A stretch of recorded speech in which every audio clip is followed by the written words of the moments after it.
আল্লাহ নবী একদিন বলেছেন, আবু বকর হিজরত যখন করব আপনি আমার সহসাথী হবেন।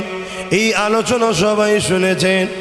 আল্লাহ নবী নূহ নবী দয়া নবী জানিয়ে দিলেন 6 মাস কেটে যাবার পর আল্লাহর হুকুমে নবী আমার হিজরত করতে লেগেছেন। আবু বকর সিদ্দিকের ঘরে দরজার করে এসে আল্লাহ নবী শুধু একবার আস্তে করে বলেছে, আবু বকর লাব্বাইকা ইয়া রাসূলুল্লাহ বলে দরজা খুলে দিয়েছে। এ আবু বকর তুমি কি করে জানলে আজকে আমি আসব? হুজুর আমি জানি না, তবে আজ থেকে 6 মাস আগে আপনি বলেছিলেন সফরের সাথী আপনি হবেন। সেই দিন থেকে প্রতিটা রাত্রিরে আমি না ঘুমিয়ে এই দরজায় পিঠ লাগিয়ে দিয়ে দাঁড়িয়ে দাঁড়িয়ে থাকি, না জানি কোন রাত্রিরে আপনি আসবেন আর আমি ঘুমিয়ে থাকব। একবার যারা দুবার ডাকবেন আমি আবু বকর মনে করি কিয়ামতের দিনে আল্লাহ বলবে, এ আবু বকর আমার হাবিবকে কেন তুমি দুবার ডাকালে? তোমার আরামটা আগে হয়ে গেল, আমার রাসূলুল্লাহর কষ্টটা কি তুমি বুঝলে না? কেন দুবার ডাকতে হলো? আমি আবু বকর জবাব দিতে পারবো না। ইয়া রাসূলুল্লাহ হাবিবাল্লাহ, আপনার প্রেমে আপনার আদবে আপনাকে যদি দ্বিতীয়বার না ডাকতে হয়, আমি আবু বকর 6 মাস আগে থেকে প্রতিটা রাত্রিরে এই দরজার কোণায় ঠেক দিয়ে দাঁড়িয়ে থাকি। আল্লাহ যখন আয়াতটা নাজিল করে দিলেন, আল্লাহ নবী দরবারে একটা সাহাবী হুজুর বসেছিলেন। আরো সাহাবাদের মধ্যে থেকে ওই সাহাবী হুজুর উঠে ঘরে চলে গেলেন। মন দিয়ে শোনো আমার যুবকেরা, তোমার আমার কাজ কামে যদি বেঈমান হয়ে যায় সব বরবাদ হয়ে যাবে। গুনার মাপ আছে, নবীর বেয়াদবি আর নবীর প্রেমের ভাটাতে মাফ নাই, কেননা এতে ঈমান হারা হয়ে যায়। তাই বলে দিয়ে যায় সাহাবীটা ঘরে গেলেন। একদিন যায়, 2 দিন যায়, 3 দিন যায়, আর নবীর দরবারে ফেরে না। আল্লাহ নবী সাহাবাদেরকে পাঠালেন, যাও আমার ওই সাহাবীটা কেন আসছে না? ওই সাহাবীর দরবারে গেলেন, ঘর থেকে খবর পেলেন, জানি না কি হয়েছে, 3 দিন হয়ে গেল। মন দিয়ে শোনো, ঘরে দরজা দিয়ে কেঁদে যারে যার হয়ে যাচ্ছে, না খাওয়া আছে না কারোর সঙ্গে কথা আছে, শুধু কেঁদে যাচ্ছে আর আল্লাহকে বলছে, আল্লাহ আমি বরবাদ হয়ে গেলাম, আমাকে মাফ করে দিন, ক্ষমা করে দিন। এ যুবকেরা তরুণেরা, অনেক বড় কথা নবীর দরবারে খবর এলো। আল্লাহ নবী ইজাজত দিলেন, যাও আমার পক্ষ থেকে সালাম দিয়ে তার কাছে খবরটা নাও কি হয়েছে। সাহাবারা খবর নিল, কি হয়েছে ভাই, কেন এমন করে? ওই সাহাবী বলতে লাগলেন, আল্লাহ পাক আয়াত নাজিল করে দিয়েছে, তোমাদের গলার আওয়াজ যদি নবীর গলার আওয়াজের থেকে জোরে হয়ে যায়, আল্লাহ তোমাদের জীবনের আমলকে বরবাদ করে দেবে। আরে আমার গলার কণ্ঠর আওয়াজ আল্লাহ পাক পয়দাইশি জোর করেছে, তাই না জানি আমার গলার আওয়াজ তো নবীর গলার আওয়াজের ওপরে হয়ে যেত, তাহলে আমি তো বরবাদ হয়ে গেছি, ধ্বংস হয়ে গেছি। এই জন্য আমি আর শেষ হয়ে গেলাম। এই খবরটা নবীর কাছে চলে গেল। আল্লাহ নবী সাহাবাদেরকে জানিয়ে দিলে, এ বাবা সাহাবারা, আমার এই সাহাবীকে যে খুশি সংবাদ দাও, তারই আমার উপরে আদব ও প্রেমটা দেখে আল্লাহ খুশি হয়ে গিয়ে ওই সাহাবীকে জান্নাতি করে দিয়েছে। আরো জোরে বলুন সুবহান। আল্লাহ পাক কোরআন পাকের মধ্যে জানিয়ে দিলেন, কুল ইন কুনতুম তুহিব্বুনাল্লাহ ফাত্তাবিউনি ইউহিব্বুকুমুল্লাহ ওয়া ইয়াগফির লাকুম যুনুবাকুম ওয়াল্লাহু গফুরুর রহিম।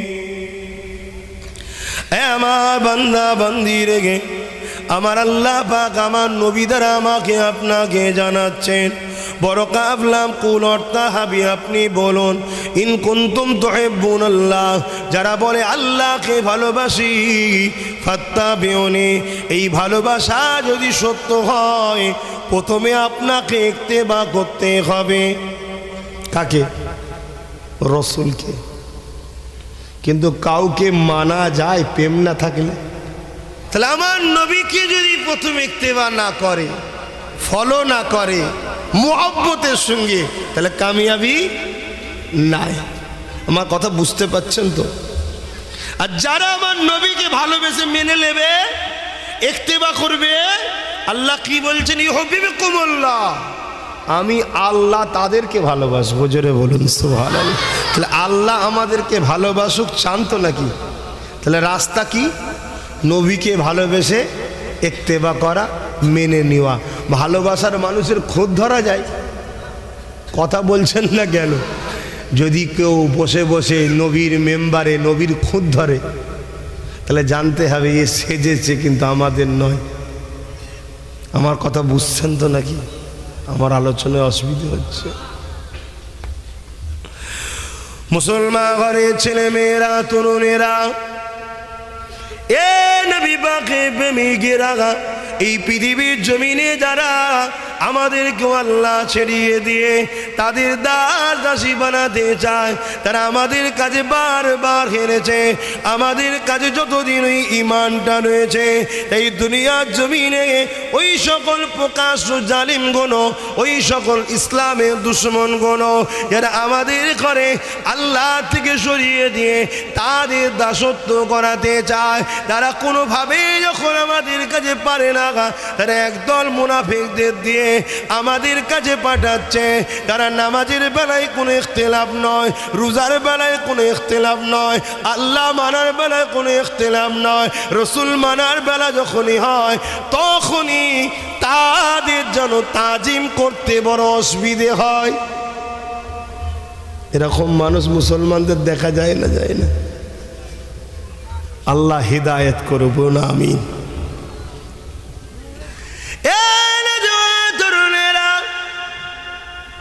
অথচ আদবটা কত বড় জিনিস শোনেন।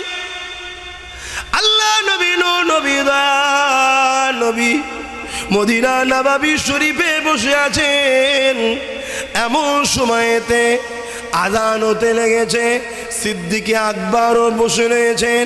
ঠিক এমনই সময় আশহাদু আন্না মুহাম্মাদুর রাসূলুল্লাহ যখনই বলেছে, হযরত আবু বকর সিদ্দিক দুই বৃদ্ধা গুনে কুররাতু আইনা বিকা ইয়া রাসূলুল্লাহ, হুজুর আপনি আমার চোখে ঠান্ডা, এই বলে ফু দিয়ে যখন চোখে বোলায়, আল্লাহ নবী দেখলো, কিছু বলল না। আযান হয়ে যায়, আল্লাহ নবী জিজ্ঞাসা করে, আবু বকর কি করলে তুমি? হুজুর আমি আপনার নামকে আমার চোখের ঠান্ডা বলে ফু দিয়ে চোখে মালিশ করেছি। আল্লাহ নবী জানিয়ে দিল, এ আবু বকর তোমার এই কাজটা, তোমার এই ভালোবাসাটা আমি রাসূলুল্লাহকে বড় ভালো লেগেছে। এটা কে শিখালো আবু বকর সিদ্দিককে? কেউ তো শিখাই না। কেন? প্রেম এলেম দ্বারা হয় না, প্রেম দিল দ্বারা হয়। প্রেম জ্ঞান দ্বারা হয় না, প্রেম অন্তর থেকে অটোমেটিক হয়ে যায়। এই প্রেম শিখাতে লাগে নাকি? কোন স্কুলে প্রেমের ট্রেনিং হয়? কোনো মাদ্রাসায় প্রেম শেখানো হয় না? ওটা অটোমেটিক হয়। আমি হাজারো বলবো আপনি ভালোবাসতে পারবেন না, কিন্তু আবার দেখা যাবে একজন ঠিক রাসূলুল্লাহর প্রেমে পড়ে আছে। এটা অটোমেটিক হয়। আল্লাহ পাক কোরআনে আয়াত নাজিল করে দিলেন,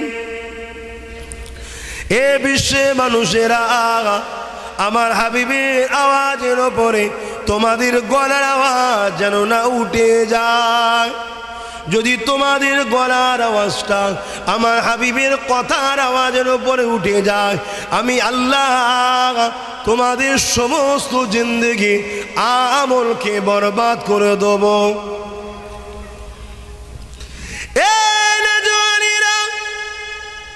মন দিয়ে আলোচনা শোনেন, কেননা এই জিন্দেগি চিরস্থায়ী নয়। ছোট হুজুর পীর কিবলা বলতেন, বাবারা সব হারা হয়ে মরো, ইমান হারা হয়ে মরো না বাবা।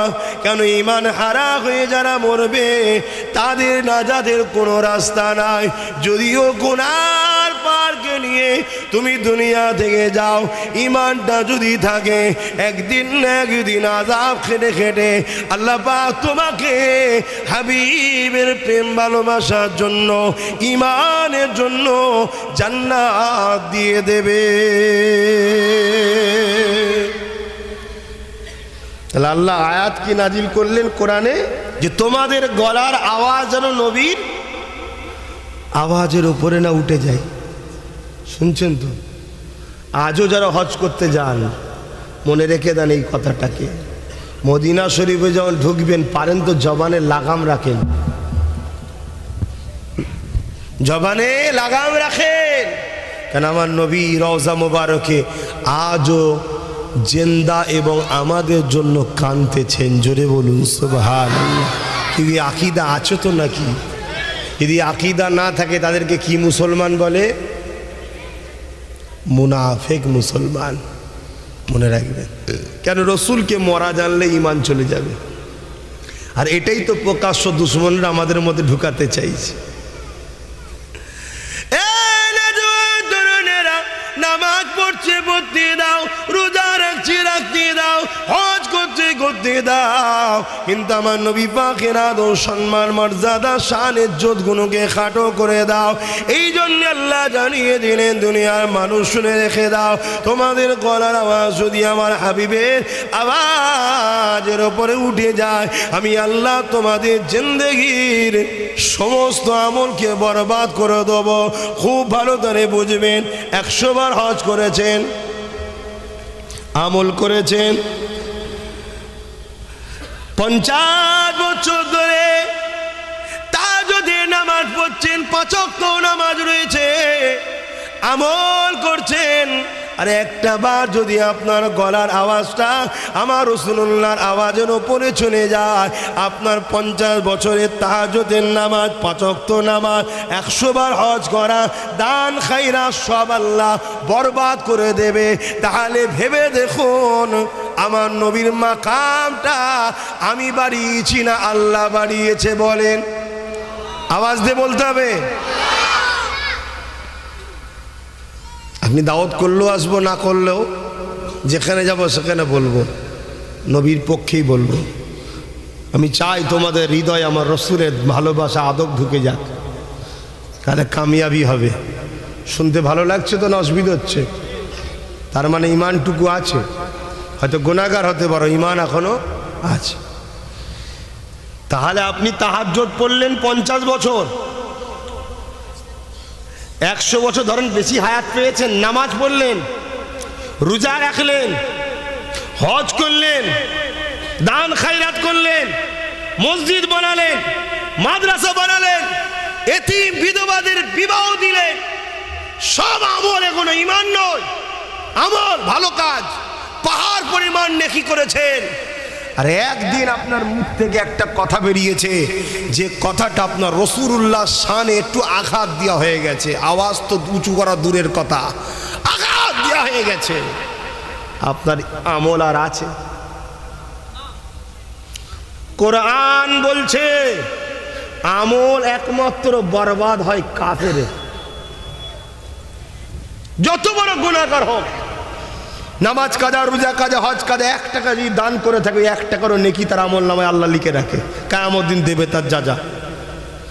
কিন্তু কাফের যদি কেউ হয়ে যায়, বেঈমান হয়ে যায়, তার আমল আর থাকে না, বরবাদ হয়ে যায়। আমার হজ বুঝছেন তো নাকি? না আমি বেকার বুঝাচ্ছি? আমি একটা ট্রফিস বুঝাতে চাইছি। আরে কতটা ভালোবাসে বান্দা বান্দিকে, তিনি তিনার সৃষ্টিকে কত ভালোবাসে, সব থেকে শ্রেষ্ঠ করেছে মানুষ জাতিকে।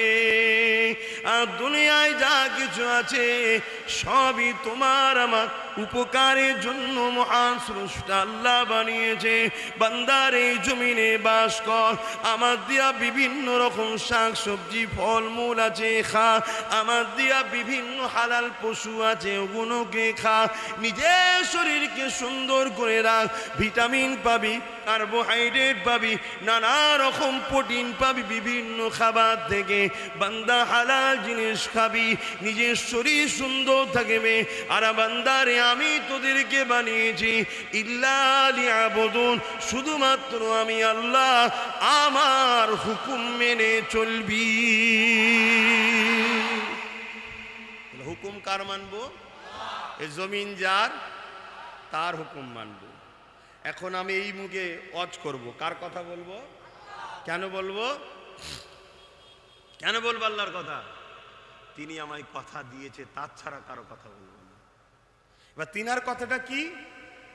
মা আতাকুমুর রাসূলু ফাখুযুহু ওয়া মা নাহাকুম আনহু ফান্তাহু। নবী যা আদেশ করেছে মেনে নে, নবী যা নিষেধ করেছে ছেড়ে দে।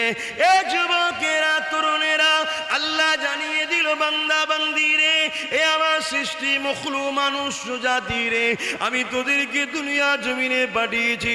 যখনই তোরাই দুনিয়া জমিনেতে ইবলিসের চক্রান্তে পড়ে পাপে চলে গেছি, খারাপ রাস্তায় চলে গেছি, আমি আল্লাহ তখনই তোদের কাছে নবী রসুল পয়গম্বর পথ প্রদর্শকদের পাঠিয়েছি, মেসেঞ্জারদেরকে পাঠিয়েছি, আওতাদেরকে পাঠিয়েছি।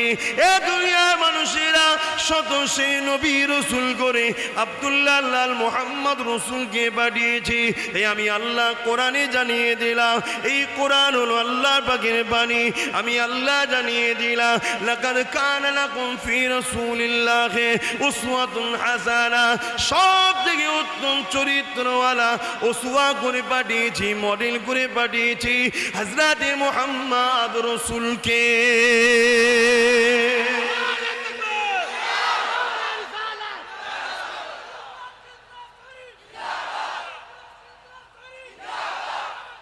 আল্লাহ, তোমরা যদি আমায় খুশি করতে চাও, মালিককে খুশি করা দরকার আছে না নাই? হ্যাঁ, এক প্লেট ভাত যদি কেউ কোনোদিন খাওয়ায়, তাকে তোমরা খুশি করো না? দেখতে পেলে কত খোঁজ খবর লাভ না? কি দুনিয়ার সামান্য স্বার্থে নিজের সন্তান, তাকে ভালোবাসো না বাসো না? কিন্তু সন্তানটা দিয়েছে কে? সন্তান আগে না আল্লাহ আগে? নিজের স্ত্রীকে ভালোবাসো না বাসো না? ওই স্ত্রীটা দিয়েছে কে? স্ত্রী আগে না আল্লাহ আগে? স্বামীকে ভালোবাসে না বাসে না? স্বামীটা দিয়েছে কে? তা সেই আল্লাহ আগে না স্বামী আগে? কিন্তু আমরা তো সবাইকেই খুশি করি, যিনি অরিজিনাল আমাদেরকে সব কিছু দিল তাকে খুশি করেছি, তাকে ভালোবাসি। মুসলমান ঘরের ছেলে মেয়েরা, তরুণেরা, বাপেরা, ইসলামের আলোচনার মাহফিলে এসেছি জানিয়ে দিই, যতক্ষণ পর্যন্ত না তোমরা তোমাদের ধন দৌলত, ছেলে পুলে, টাকা পয়সা, এমনকি নিজের জানের দিকে আল্লাহ আল্লাহ রসুলকে বেশি না ভালোবাসবে, ততক্ষণ তোমরা ইমানদার হতে পারবে না। আর ইমানদার ছাড়া কখনো জান্নাতে কেউ যাবে না। এ যুবকেরা, তরুণেরা, কিসের নেশায় তোমরা আছো? কে তোমাদেরকে কথা দিয়ে দিয়েছে যে চিন্তা করিস না, জান্নাতে আমি নিয়ে যাব? কে তোমাদেরকে সিকিউরিটি দিয়ে দিয়েছে চিন্তা করিস না, জান্নাত তুই পাবি? কেউ কি তোমাদেরকে জানিয়ে দিয়েছে যে জাহান্নাম বলে কিছু নাই, বা জাহান্নাম ঠান্ডা হয়ে গেছে? কেউ কি তোমাদেরকে জানিয়ে দিয়েছে রসুলের বিরোধী করলে নাজাত পাওয়া যায়? এটা কি জানিয়ে দিয়েছে? যদি বলো না, তাহলে এত উদাস কেন, এত বেখেয়াল কেন? তোমার জিন্দগিটা সকাল থেকে নিয়ে পরের দিন রাত পর্যন্ত কিভাবে কাটছে, খাতা কলমে হিসাব করো। ঈশার নামাজের পরে একদিন বসবে যে কালকে ফজরের নখ থেকে নিয়ে বা ঘুম থেকে উঠার পর থেকে নিয়ে আজ ঘুমোবে যাবার আগ পর্যন্ত তুমি সারা দিনটা এই জমিন যা তার জন্য কি করেছো? তোমাকে যে বাঁচিয়ে রেখেছে তার জন্য কি করেছো? এই জিন্দগিটা তোমাকে যে দিয়েছে তার জন্য কি করেছো? এ যুবকেরা, আমার বলে এই দুনিয়ায় কিছু নাই, তোমার বলে এই দুনিয়ায় কিছু নাই। এই দুনিয়ায় যা কিছু আছে সবই তো একমাত্র মালিক আল্লাহ। তোমার আমার বলে কিছু নাই। অনেকে পরিশ্রম করে টাকা ইনকাম নাই, আবার অনেকে এক কলম সই করে দেয়, কোটি কোটি টাকা পেয়ে যায়। সব কিছুই তকদিরের ব্যাপার, সব কিছুই তিনি সিলেক্টেড করে। তাই তিনার জন্য কি করেছো? আর যদি মিথ্যা মৃত্যু হয়ে যায়, কাল সকালেই তো তোমার জানাজা হবে। ওই কবরের জমিনে কে তোমার সাথে যাবে, কোন লিডার যাবে, কোন নেতা যাবে, কোন মুফতি মাওলানা যাবে, কেউ যাবে না।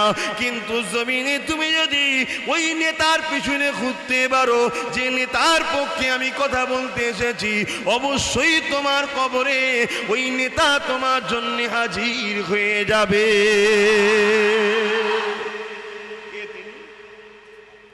কে তিনি? লিডারটাকে হযরতে মুহাম্মদ সাল্লাল্লাহু আলাইহি ওয়াসাল্লাম। বুখারী মুসলিম খোলো, দেখো কবরে কেউ আসবে না, বাপ যাবে না, মা যাবে না, স্ত্রী যাবে না, ছেলে যাবে না, স্বামী যাবে না, কিন্তু আমার মুহাম্মদ রাসূল আসবে। জোরে বলুন সুবহানাল্লাহ। এ যুবকেরা ভাবো, এই দুনিয়া তো ধোঁকা, পৃথিবীতে দুটো দিক আছে, একটা হলো রহমানের দল, আরেকটা হলো ইবলিস শয়তানের দল। রহমানের দলে নামাজ পড়তে হয়, ইবলিসের দল নামাজ থেকে তোমাকে সরায়। রহমানের দলে কোরআন তেলাওয়াত করতে হয়, ইবলিসের দল তোমাকে গান শোনাতে ডেকে নিয়ে যায়। রহমানের দল তোমাকে জলসার মাহফিলে আসে, ইবলিসের দল তোমাকে গান বাজনা, যাত্রা, ফাংশন, খেলাধুলার মধ্যে টেনে নিয়ে যায়। রহমানের দল তোমাকে আল্লাহওয়ালাদের দরবারে নিয়ে যায়, ইবলিসের দল তোমাকে চোর চিটিং বা ধোঁকাবাজদের কাছে নিয়ে যায়। এ যুবকেরা শুনে রেখে দাও, তুমি যদি ইমানদার হও, আমার কথা তুমি মেনে নাও, দুনিয়া কিন্তু দুদিনে আখিরাত বড় কঠিন জায়গা হবে। আল্লাহ নবী জানিয়ে দিলেন, জাহান্নামী দিগকে যে জিনজিলে বাঁধা হবে, ওই জিনজিল যদি জমিনের উপরে টাঙিয়ে দেওয়া হয়, এই পৃথিবীর জমিন আর কোনো গাছপালা গজাবে না।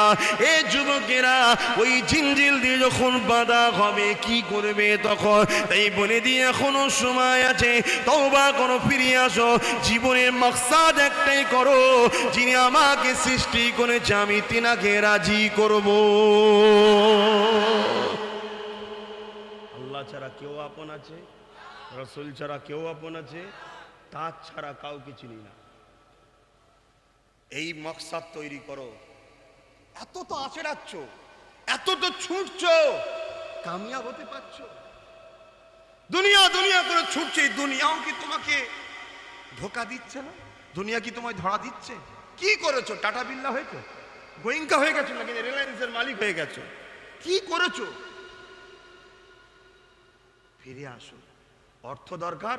ওসমান গনি তো পৃথিবী বিখ্যাত ধনী ছিল, হালাল ইনকাম করে করেছে, তুমি ইনকাম করো, কিন্তু তুমি যতটুকু সহ্য করতে পারবে ততটুকু তো আল্লাহ দেবে। তুমি দুনিয়া চাও না আখিরাত চাও? দুনিয়া কতদিন? 15 থেকে 50, সব শখসাদ শেষ। 15 আগে কোনো শখসাদ আছে? এদের কোনো শখসাদ আছে? 15 পর থেকে শুরু হচ্ছে, আর 50-এ বুড়ো হয়ে গেলে আর শখসাদ আছে? তা শেষ। এই সামান্য কিছু দিনের জন্য তুমি তোমার রবকে নারাজ করছো, তোমার প্রভুর বিরুদ্ধে যাচ্ছ।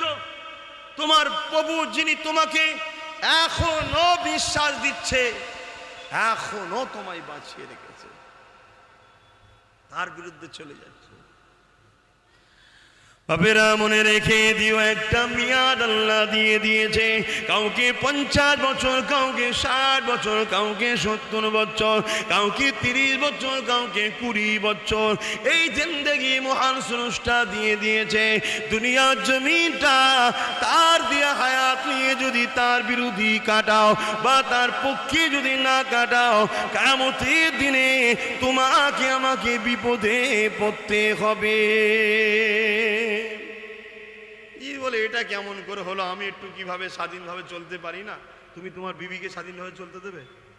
এক কথা বলো, তুমি তোমার ছেলেকে স্বাধীনভাবে চলতে দেবে? তোমার ছেলে যদি তোমার দুশ্মনের সঙ্গে মেশে, তোমার ছেলে যদি তোমার বিরুদ্ধে কাজ করে, তোমার স্ত্রী যদি তোমার বিরুদ্ধে কাজ করে, তুমি মেনে নেবে? মেনে নেবে? তুমি বাজার থেকে একটা গরিব মানুষকে নিয়ে আসলে, নিয়ে এসে বললে আমার ঘরটা পাহারা দিবি, এই কাজগুলো করবি, আমি তোকে মাসে 10,000 টাকা মাইনে দেবো। সেও তার উল্টো করছে, কাজ তো করা দূরের কথা, পাড়ার লোকের সঙ্গে তোমার বাড়ির কি খবর আছে সব বলছে, দুশ্মনী করছে, তুমি তাকে রাখবে? তো তুমি কে? তুমি তো এই লোকটার মালিক নয়। তুমি তাকে যে টাকা দিচ্ছ, ওই টাকাটার মালিকও তুমি নয়, সব তো তোমার মালিক দিচ্ছে, প্রভু আল্লাহ দিচ্ছে। তাহলে তার সৃষ্টি হয়ে তার জমিনে বাস করে, তার নিশ্চয় নিয়ে, তার চোখ দিয়ে দেখে, তার হাত দিয়ে ধরে, তার কান দিয়ে শুনে, তার জবান দিয়া কথা বলে তুমি যদি তার বিরুদ্ধে চলো, তোমায় ছেড়ে দেবে? আমার অসুবিধা হচ্ছে বাপ, রক্তর গরম বেশি দিন থাকেনি। তোমার আব্বাকেই দেখো না, তোমার দাদুকেই দেখো, তোমার দাদিকে দেখো, তোমার নানাকে দেখো, তোমার নানিকে দেখো। তোমার বয়সের নাম জন ছিল। এখন তো আমরা ভেজাল খেয়ে খেয়ে শেষ। তখন তারা ইট কামড়া দুয়াতে করে পাওয়ার দেখাবার জন্য, এত ক্ষমতা ছিল। সব কি হয়েছে? লাঠি ধরে পুজো ঘুরছে, চলতে পারে না। তোমার আমারও হবে, হাসার কিছু নেই। বুঝাতে চাইছি, হাসার কিচ্ছু নেই। হাসছো কেন? তার আগে এই বয়সে কিছু করে লাও আল্লাহর জন্য। আর তোমার টিকিট কবে আসবে তুমি জানো? এখানে কেউ জানা আছে তোমার কবে মরণ হবে? ডেট জেনে গেছো নাকি? যে ঠিক আছে আমার তখন 50 বছর আছে, তাই এখন চালিয়ে যাই, 10 বছর আগে থেকে ফিরে আসবো, তাও তো জানো না। কালকে মৃত্যু হলে কি করবে? আজকে যদি মৃত্যু হয় কি করবে? এ যুবকেরা, তরুণেরা, আমি তোমাকে এটা বলছি না যে মসজিদে ঢুকে যাও, তাসবিহ এক কোণে বসে আল্লাহ আল্লাহ করো না। ওটা আল্লাহ পাক বলেন গো, আমার আল্লাহ জানিয়ে দিয়েছে তোরা আমাকে যারা ভালোবাসি, তোরা যারা আমি আল্লাহ আমাকে দেখতে চাস, আমার জান্নাতটা পেতে চাস, সব কিছুই আমি ফ্রিতে দিয়ে দিয়েছি। কিন্তু আমার জান্নাত আর আমার দিদার ফ্রিতে হবে না। এর বিনিময়ে দুনিয়ায় তো ধন দৌলতটা আমার রাস্তায় খরচ করতে হবে। আল্লাহ রাস্তায় খরচ মানে মসজিদে দান, মাদ্রাসায় দান, নিজের মা বাপের পিছনে খরচ, নিজের স্ত্রীর পিছনে খরচ, নিজের পিছনেও খরচ, নিজের ছেলেপুলেদের পিছনে খরচ, নিজের এমন করে এলাকার গরিব মানুষের পিছনে খরচ। এখানেও শুনে রেখে দেন, অন্য ধর্মের গরিব মানুষ যদি তোমার কাছে আসে, আল্লাহর সৃষ্টি যাবে, তাকেও যদি দান করো, সহযোগিতা করো, ওটাও আল্লাহর রাস্তায় খরচ হবে। এ যুবকেরা, তরুণেরা, বাপেরা, কিন্তু তুমি তোমার পয়সা যদি গানে দাও, যাত্রায় দাও, ফাংশনে দাও, মিথ্যা জায়গায় দাও, জুয়াতে দাও, মদে দাও, সুদে দাও, ঘুষে দাও, গরিব মানুষকে মারার জন্য কাউকে দাও, কারো নামে মিথ্যা কেস করার জন্য টাকা দাও, মনে রেখে দিও এর বিচার কিন্তু কিয়ামতের দিন আল্লাহ নেবে। এই দুনিয়া তোমার কেউ করতে পারবে না। কেন? তুমি দুনিয়ার বড় দাদা হয়েছো, দুনিয়ায় তোমার কথাই সবাই চলে। কিন্তু মনে রেখে দিও একজন কেউ তোমায় দেখছে গো, তার চোখের আড়াল তুমি করতে পারছো না গো। রাতের আড়ালে গরিবের ঘরের মেয়েকে তুমি তুলে নিয়ে আসছো, তাকে অর্থ দিয়ে, ভয় দেখিয়ে, চমকি দিয়ে তার ইজ্জতকে নষ্ট করে দিচ্ছ। দুনিয়ার কোনো কোর্ট আদালতে তোমার বিচার হলো না। মনে রেখে দিও একজন কেউ দেখছে গো, তিনি ঘুমায় না, তিনাকে কোনো জিনিস স্পর্শ করে না। আল্লাহুস সামাদ, তিনি কোনো জিনিসের মুখাপেক্ষী নয়। এই পাপ করার সময়, ভুল রাস্তা যাওয়ার সময় একবারও কি মাথায় মনে পড়ে না যে কাজটা করছে আল্লাহ নারাজ? যদি মনে পড়ে, ফিরে এলেই জান্নাতি। জোরে বলুন সুবহানাল্লাহ। পাপ করতে যাচ্ছ, যদি মনে পড়ে যে কেউ দেখেনি আল্লাহ দেখছে, কেউ দেখেনি আল্লাহ দেখছে, সিনেমা দেখতে যাচ্ছ, যাত্রায় যাচ্ছ, মদ খেতে যাচ্ছ, বা কাউকে জুলুম করতে যাচ্ছ, তোমার ওখানে একবার ফিরে আসো যে আমার মালিক আল্লাহ দেখছে, তার ভয় যদি ফিরে আসো, একটা না, আল্লাহ বলেছে যে আমায় ভয় করে পাপ থেকে ফিরে আসে তাকে দুটো দুটো জান্নাত দেবো। জোরে বলুন সুবহানাল্লাহ। তুমি যদি মনে করো যে না হুজুর পরে হবে কোনি, এখন দুনিয়ায় দেখে তারপর তার কথা পরে দেখবো কোনি, কি দেখবে ভাই? কি দেখবে? এই দুনিয়ায় তোমার মতো হাজারো জন ছেলে অ্যাক্সিডেন্ট করে দুটো পা কেটে বাঁধা দিয়ে চলছে। আচ্ছা না না, কাল তোমার হবে না কি মানে আছে, কাল আমার হবে না কি মানে, কি দেখবে বলছো? হ্যাঁ, এই দুনিয়ায় অনেক আছে অ্যাক্সিডেন্ট করেছে, 40-50 লক্ষ টাকা তার বাপের খরচ হয়ে গেছে, এখনো হসপিটালের বেডে বেঁকে পড়ে আছে। কোনো রকম কেটে ডাইরেক্ট পাইপ দিয়ে দিচ্ছে, গোঁজ গোঁজ, বেঁচে আছে, দিতে হবে। আর তার আগে খোঁজ লিগে যা কি লাপান লাপাচ্ছিল, বাপ রে বাপ, একটু সোলো পাপ হলো, বেশি লাফালাফি করুন কেন? দেখছে একজন। আল্লাহ পাক কিয়ামতের দিনে বলবেন যে ওই যে পুল আছে, একটা পুল আছে, রাস্তা, ব্রিজ, ওই ব্রিজের ওপর দিয়ে যারা যারা জান্নাতে যেতে চাও জান্নাত চলে যাবে। ওই ব্রিজটা কিসের? চুলের থেকে সরু, হীরের থেকে ধার, তলায় দাও দাও করে আগুন জ্বলছে, যাও। পারতে পারবেন তো? তখন কোন লিডারকে ধরে নিয়ে যাবেন?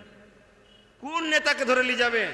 কোন পীর সাহেব মৌলী সাহেবকে ধরে নিয়ে যাবেন? বলুন, কোন বক্তাকে নিয়ে যাবেন? হ্যাঁ, ওইখানে থাকবে কে? ওই কবরে যিনি থাকবে, আমিন আল্লাহ মোহাম্মদ রসুল থাকবে। জোরে বলুন সুবহানাল্লাহ। তার জন্য কি করতে হবে? একটাই কাজ করতে হবে, জীবনের মডেল তাকে বানাও, আর কাউকে না। নামাজে তাকে, রোজাতে তাকে, হজে তাকে, জাকাতে তাকে, সংসারে তাকে, বিবাহতে তাকে, ছেলেপুলের বিয়ে দেবো তাকে, আত্মীয়তা করবো তাকে, দেশকে ভালোবাসবো তাকে, রাজনীতি করব তাকে, সমাজ চালাবো তাকে, পরিবেশ চালাবো তাকে, শিক্ষানীতিতে তাকে, ভ্রাতৃত্বে তাকে, মানববন্ধনে তাকে, অন্য ধর্মের মানুষের সঙ্গে কিভাবে ভালোবাসা রাখবো, সব জায়গায় তাকে ফলো করো, তাকে ফলো করো, তাকে ফলো করো। জোরে বলুন সুবহানাল্লাহ। তাকে ছাড়া কাউকে ফলো করা ইসলামে চলবে না। একমাত্র তিনি হলেন মডেল, আর তিনি সমস্ত সমস্যার সমাধান করে দিয়ে গেছে। যে কোনো জিনিস তার কাছে নেই, অন্য জনকে ধার করতে হবে না। ইসলামে এমন কোনো জিনিস নাই, সব তিনি শিক্ষা দিয়ে গেছে। তুমি নাতি পুতিকে কিভাবে মানুষ করবে, নানা হয়েছ, শ্রেষ্ঠ নানা মুহাম্মদ রসুল, তার থেকে শেখো। জোরে বলুন সুবহানাল্লাহ। আমি বোঝাতে পারছি তো? জীবনে সব করো, ব্যবসা করো, তাকে ফলো করো। কতটা লাভ করা যাবে, মানুষকে ধোকা দেওয়া যাবে কি যাবে না, কি হয়েছে না হয়েছে, হ্যাঁ ত্যান, সব তাকে ফলো করতে হবে। ব্যবসায় বসে মিথ্যা কথা বলা যাবে না, ব্যবসায় বসে কাউকে ধোকা দেওয়া যাবে না। সিস্টেমগুলো চেনো। আমরা একদিন কাউকে 500 টাকার মিথ্যা বলে দিলাম, ভাবলাম 500 টাকা ঝেড়ে দিয়েছি। না বন্ধু, শুনে রেখে দাও, হয়তো তুমি সততার সাথে থাকলে 5 বছর পরে 5 কোটি পেতে, একজনের সঙ্গে চিটিংবাজ করার জন্য তোমার তকদির থেকে আল্লাহটা বাদ দিয়ে দিল, তুমি জানোই না। কথা বুঝছেন না, বোঝেন না? একটা ছোট্ট উদাহরণ দিবার জন্য বলছি। একটা ব্যক্তি, নামি দামি ব্যক্তি না, নামি দামি ব্যক্তি ফজরের নামাজ পড়াবে, শুনছেন ভাই? সুন্নত নামাজ পড়েলে বসে আছে, একটা ঘুমের ঘোর থাকে না, তন্তারায় চোখটা বন্ধ হয়ে গেছে। আর এমন সময় চোখ খুলেছে যে সময় সব মুসল্লিরা এসে গেছে, জামাত শুরু হবে। ও চিন্তা করছে, এই সময় যদি আমি উজু করি, আমি নামি দামি ব্যক্তি, কি রে, সুন্নত পরে তো জেকে রাজগার করতে পারতো, ঘুমোচ্ছিল, সেন্টিমেন্টাল লেগে গেছে। আরে কি মানুষ কমজোর হতে পারে না? পারে না, ঘুম আসতেই পারে মানুষের, ঠিক না ঠিক? আল্লাহকে যখন বলেছিল আল্লাহ তুমি ঘুমাও না, এক নবী বলেছিলেন, আল্লাহ বললো একটা মাটির কলসিতে পানি নিয়ে অমুক পাহাড়ের ওপরে চূড়ায় গিয়ে চুপ করে বস, আমি কি করি না তোকে বলবো। কিছুক্ষণ পরে তন্তার এসে গেছে, মাটির হাড়টা পড়ে গেছে, ভেঙে গেছে। আল্লাহ অমনি ডাক দিয়েছে, এই মাটির হাড় কি করলি? আল্লাহ ভেঙে গেছে। কেন? ঘুমিয়ে পড়েছিলাম।